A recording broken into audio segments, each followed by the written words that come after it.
unanimous declaration of the 13 United States of America.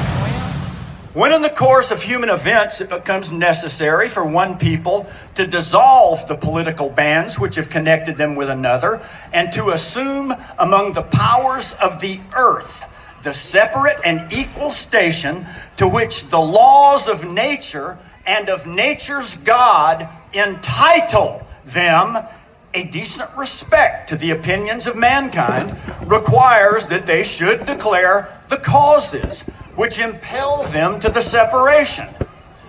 We hold these truths to be self-evident, that all men are created equal. That they are endowed by their Creator with certain unalienable rights. That among these are life, liberty, and the pursuit of happiness. That to secure these rights, governments are instituted among men, deriving their just powers from the consent of the governed. That whenever any form of government becomes destructive of these ends, it is the right of the people to alter or to abolish it and to institute new government, laying its foundations on such principles and organizing its powers in such form as to them shall seem most likely to affect their safety and happiness. Prudence indeed will dictate that governments long established should not be changed for light and transient causes. And accordingly, all experience has shown that mankind are more disposed to suffer while evils are sufferable than to right themselves by abolishing the forms to which they are accustomed. But when a long train of abuses and usurpations, pursuing invariably the same object, evinces a design to reduce them under absolute despotism, it is their right, it is their duty to throw off such government and to provide new guards for their future security. Such has been the patient sufferance of these colonies, and such is now the necessity which constrains them to alter their former systems of government. The history of the present King of Great Britain is a history of repeated injuries and usurpations, all having in direct object the establishment of an absolute tyranny over these states. To prove this, let facts be submitted to a candid world. He has refused his assent to laws, the most wholesome and necessary for the public good.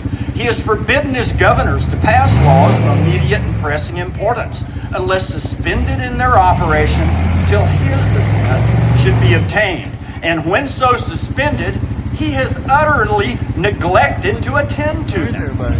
He has refused to pass other laws for the accommodation of large districts of people, unless those people would relinquish the right of representation in the legislature, a right inestimable to them and formidable to tyrants only. He has called together legislative bodies at places unusual, uncomfortable, and distant from the depository of their public records for the sole purpose of fatiguing them into compliance with his measures.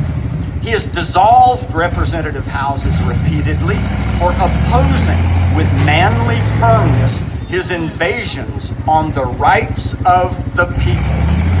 He has refused for a long time, after such dissolutions, to cause others to be elected, whereby the legislative powers, incapable of annihilation, have returned to the people at large for their exercise, the state remaining in the meantime exposed to all the dangers of invasion from without and convulsions within.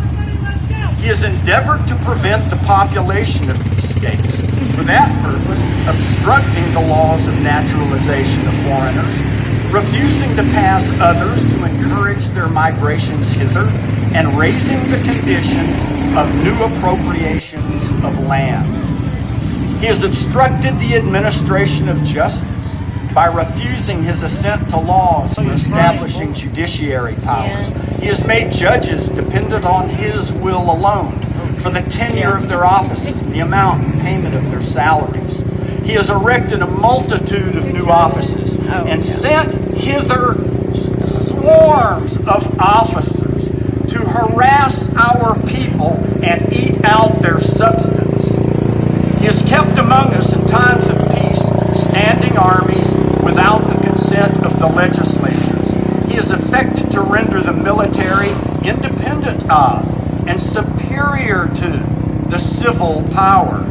He has combined with others to subject us to a jurisdiction foreign to our Constitution and unacknowledged by our laws, giving consent to their acts of preparing legislation, for quartering large bodies of armed troops, for protecting them by a mock trial from punishment for any murders which they should commit on the inhabitants of these states, for cutting off our trade with all parts of the world, for imposing taxes on us without our consent, for depriving us, in many cases, of the benefits of trial by jury, for transporting us beyond seas to be tried for pretended offenses, for abolishing the free system of English laws in the neighboring province, establishing therein an arbitrary government, and enlarging its boundaries so as to render it at once an example and fit instrument for introducing the same absolute rule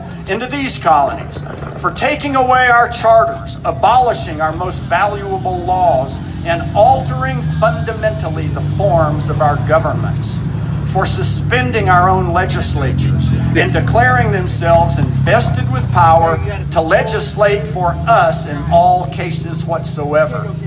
He has abdicated government here by declaring us out of his protection and waging war against us. He has plundered our seas, ravaged our coasts, burnt our towns, and destroyed the lives of our people. He is at this time transporting large armies of foreign mercenaries to complete the works of death, desolation, and tyranny, already begun with circumstances of cruelty and perfidy scarcely paralleled in the most barbarous ages, and totally unworthy the head of a civilized nation. He has constrained our fellow citizens taken captive on the high seas to bear arms against their country, to become the executioners of their friends and brethren, or to fall themselves by their hands.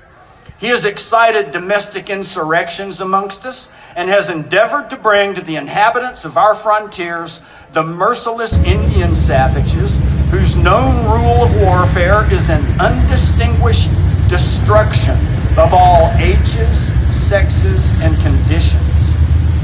In every stage of these oppressions, we have petitioned for redress in the most humble terms. Our repeated petitions have been answered only by repeated injury.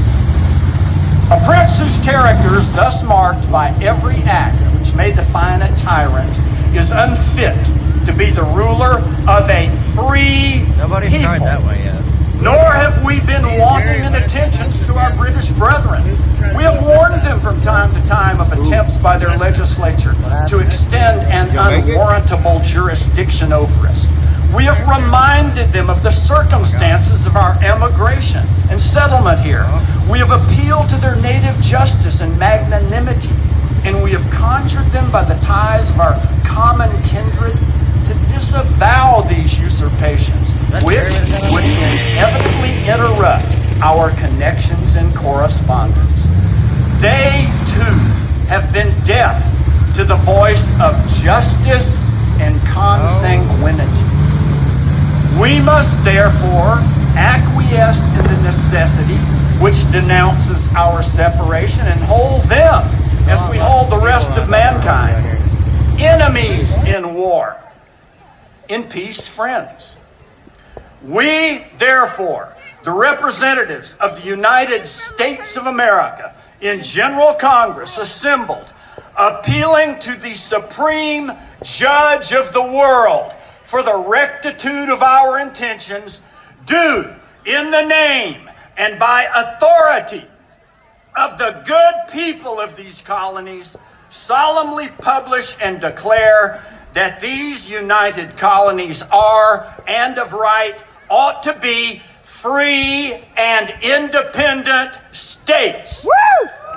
That they are absolved from all allegiance to the British Crown, and that all political connection between them and the state of Great Britain is and ought to be totally dissolved. And that as free and independent states, they have full power to levy war, conclude peace, contract alliances, establish commerce, and to do all other acts and things which independent states may of right do. And for the support of this declaration, with a firm reliance on the protection of divine providence, we mutually pledge to each other our lives, our fortunes, and our sacred honor. Yeah.